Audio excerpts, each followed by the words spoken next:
Hello and welcome to Sleep to Stories. And in today's story, a quiet industrial city in the summer of 2007 suddenly finds itself trapped in a waking nightmare. Out of nowhere, ordinary citizens walking down peaceful streets begin meeting sudden and unexplained violence in the dark. Investigators have no clear motive, no obvious leads, and no idea that the people responsible are carefully recording their own actions. But the tiny mistake that finally breaks the case wide open will come from something so simple and careless that nobody could have predicted it.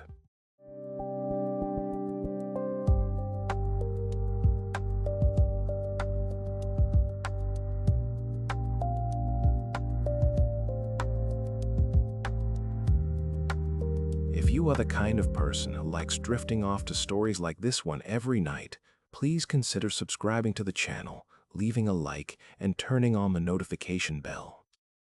It is a wonderful way to help the channel grow, and it makes sure you never miss a new story when you are getting ready for sleep.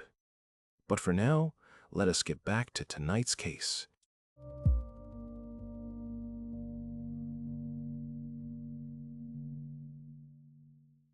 Is the summer of 2007 in the city of Dnipropetrovsk, Ukraine. Dnipropetrovsk is a very large industrial city built along the wide Dnieper River. It is a place filled with tall Soviet-era apartment buildings, quiet residential neighborhoods, tree-lined public parks, and thick forested paths in nearby outskirts like the village of Dnipropetrovsk.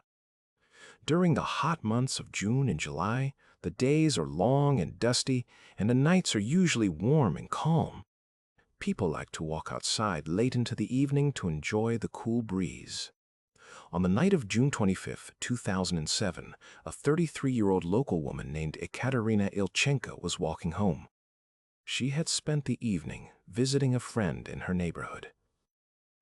It was late at night, and the streets were quiet. Ekaterina was only a short distance from her apartment building.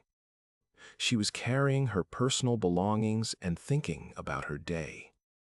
Out of nowhere, an unknown person approached her from behind. Without saying a single word or asking for money, the attacker struck her on the head with a heavy object.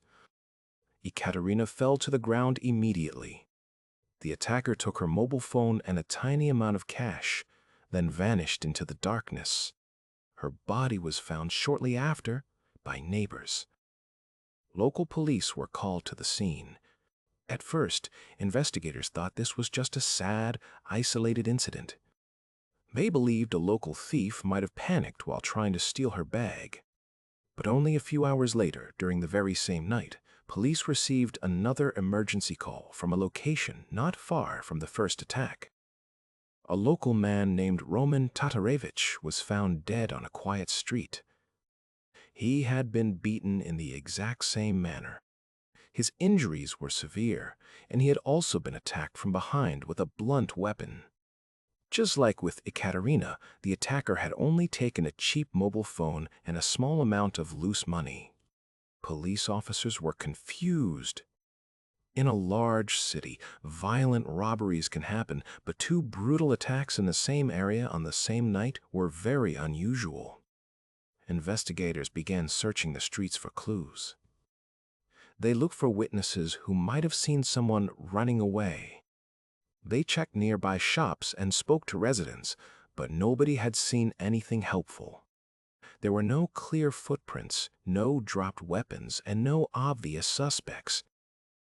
Over the next few days, early in July of 2007, the situation in Dnipropetrovsk became much worse. More attacks began happening across different parts of the city. The victims seemed completely random. An elderly man walking through a quiet park was attacked in broad daylight. A homeless person sleeping near a building was targeted. A pregnant woman walking home from a grocery store was ambushed without warning. Even children riding their bicycles along peaceful neighborhood roads were suddenly knocked off their bikes and struck down. Fear spread quickly through the entire city. People stopped going out after dark. parents kept their children inside their homes. Rumors spread through local markets and apartment yards that a group of dangerous criminals was roaming the streets. Local law enforcement realized they were dealing with thrill killers, people who were committing crimes not for money, but simply for the excitement of hurting others. Investigators worked around the clock to find a pattern. They noticed that almost all the victims were hit with heavy metal tools, such as claw hammers, steel pipes, or screwdrivers. But eyewitnesses were very rare because the attacks happened so fast. However, a few witnesses mentioned a strange detail. They noticed a yellow car, a yellow Daewoo Lanos, driving slowly through residential neighborhoods before some of the attacks. The driver appeared to be operating the car as an unregistered taxi, picking up passengers or simply watching people walking along the road. Another strange detail emerged from a survivor who had managed to catch a quick glance before being struck. The survivor mentioned seeing a young man carrying a bright yellow plastic grocery bag. It looked like an ordinary bag from a local market, something nobody would ever pay attention to. But inside that soft plastic bag, the attacker was hiding a heavy claw hammer, ready to use at any second. On July 12, 2007, a 48-year-old man named Sergei Yatsenko left his home in the quiet village of Taromske, located on the outskirts of Dnipropetrovsk. Sergei was riding his bicycle along a quiet, tree-lined forest road. The sun was shining through the trees, and the path was completely peaceful. Two young men step out of the dark woods and strike the helpless rider off his bike. The attackers knocked Sergei to the ground and used a hammer and a screwdriver to end his life. But they did something else that day. One of the attackers pulled out a mobile phone and used the built-in camera to film the entire attack. They recorded the torture on video, watching the screen as they committed the crime. At this point, police officers had no idea that video recordings existed. They were desperately searching for any electronic clues. Investigators decided to use technology to monitor all mobile phones stolen from the victims. Every mobile phone has a unique electronic serial number called an IMEI number. IMEI stands for International Mobile Equipment Identity. It is a special set of digits that identifies a specific phone device on a network. Even if a thief takes out the original SIM card and puts in a new one, the phone's unique IMEI number stays the same. The police set up an automated system with local phone companies to track these numbers whenever a stolen device connected to a cell tower. For days, nothing happened. The killers kept the stolen items hidden in their homes. But on July 23, 2007, almost a month after the attacks began, one of the killers made a mistake. A young man walked up to a busy open-air market in Dnipropetrovsk where people buy and sell used electronics and second-hand goods. He walked up to a pawn shop seller and held out a stolen mobile phone. He offered to sell the phone for just 150 hryvnias, a very small sum of money worth only about $30. The seller agreed to check the phone. The device was turned on, and its electronic signal immediately pinged the nearest cell tower. Miles away, the police system flashed an alert. The unique IMEI number belonging to one of the murder victims had just activated. Police officers moved instantly. Undercover officers who were already stationed near the market received the location update. Within minutes, they surrounded the young man trying to sell the phone and placed him under arrest. When officers searched the suspect, they found another stolen phone in his pocket. They quickly identified him as 19-year-old Igor Suprunyuk. Shortly after his arrest, police located and detained his close friend and classmate, 19-year-old Viktor Sayenko. A third young man, 19-year-old Alexander Hanja, was also taken into custody. Investigators brought the young men to the police station for questioning. When officers searched their homes, vehicles, and personal computers, they were shocked by what they discovered. They found the yellow Daewoo Lanos parked outside. Inside the homes, they found bloody clothing, stolen personal trinkets, cheap mobile phones, and weapons, including claw hammers. Most shocking of all was the digital evidence. Forensics team members examined the hard drives and memory cards. They recovered over 300 photographs and 20 home video recordings. The files showed the young men torturing stray animals, committing the street attacks, and even posing for pictures in front of public funeral processions for their victims while wearing formal suit jackets.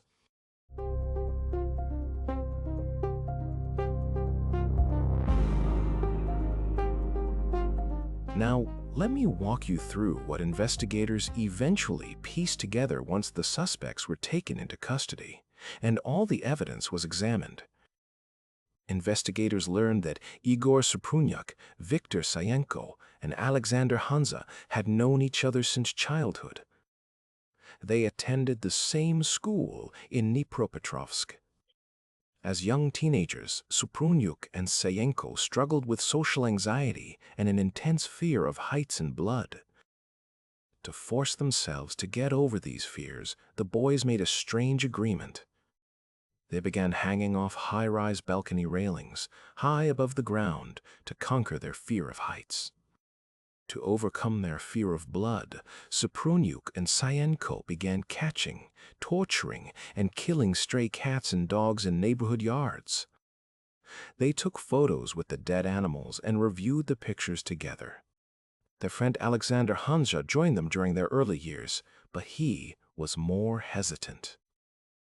In early 2007, when they were 19 years old, the trio decided to try armed robbery. They carried out 2 street robberies together, attacking local citizens to steal money and cell phones.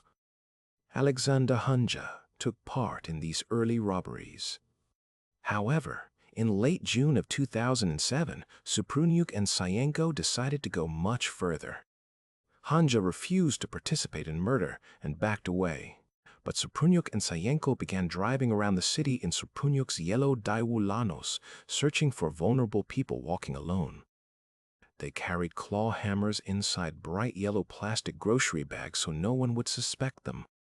Over a period of less than 1 month, between June 25th and July 16th, Suprunyuk and Sayenko carried out 21 murders across Dnipropetrovsk. They killed randomly, targeting men, women, elderly citizens, and children. They filmed their actions using their phones to watch later for entertainment. In June of 2008, the formal trial opened in the regional court in Dnipropetrovsk. Judge Ivan Senchenko presided over the long court sessions. During the trial, the defendants' parents, who were wealthy and influential, claimed that the video evidence was fake. They insisted that police had fabricated the photos and videos using computers to protect the children of high-ranking government officials. However, forensic experts carefully analyzed the digital video files, including the recording of Sergei Yatsenko's attack. They proved that the videos were authentic and had not been edited or altered in any way. On February 11, 2009, Judge Ivan Senchenko delivered the final verdict.